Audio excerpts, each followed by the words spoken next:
But we're also highlighting right now some of the major road projects that are either finishing up this year or just getting started. So we've already talked about I-17. That's going to come to an end this year, they tell us here. So it'll make it easier when we go to and from the high country. But now we want to talk about the Broadway Curve. If it's felt like construction has been going on for a long time, you're right. It's been almost 4 years. I mean, golly, they're graduating high school with that degree. Gosh, you're right. It took 4 years since construction started. So the end is near. And our high school prom king is out there live this morning for us. 12 News journalist Justin Pizzera talked with ADOT about this timeline. I knew you would like that. I mean, that really puts it into perspective there, Emma. I mean, like, you could go through all of high school, and that's basically how long it took to get the Broadway Curve all fixed up here. So construction did start back in 2021, and one of the reasons why it took so long, this was basically one of the largest reconstruction projects in ADOT history. So there was just a lot to get done here. So ADOT says the reason the whole part of the I-10 needed to be fixed in the first place, it was at capacity. So especially during the rush hour, it was just too much for this road to handle.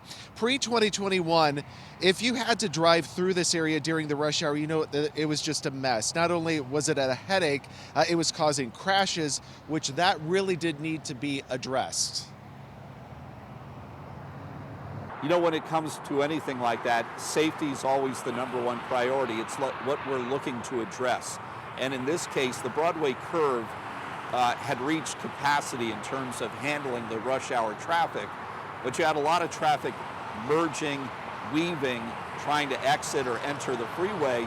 Well, what that meant was that you're having more fender benders, that sort of thing.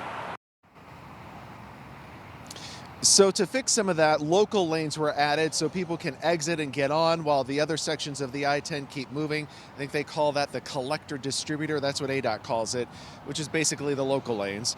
The bulk of the project will be done by the end of spring, though. There still needs to be some work done on the elevated ramps connecting the 143, but overall this project is expected to be done this year. And just a note, they're actually going to be closing 143 southbound from the Loop 202 Red Mountain to the I-10 this weekend starting Friday night to do some of that construction.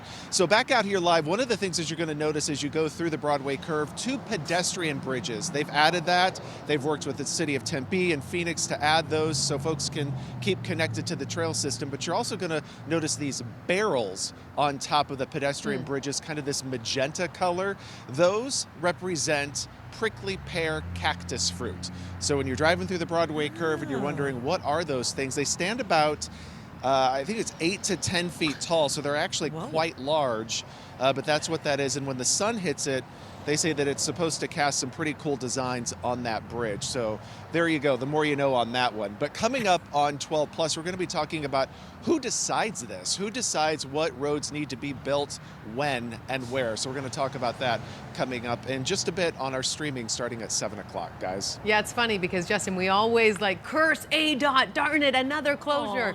But it's not Right. ADOT. Yes. Right, it's not ADOT. Doug Nitzel is very happy about that this morning. All right, thanks, Justin.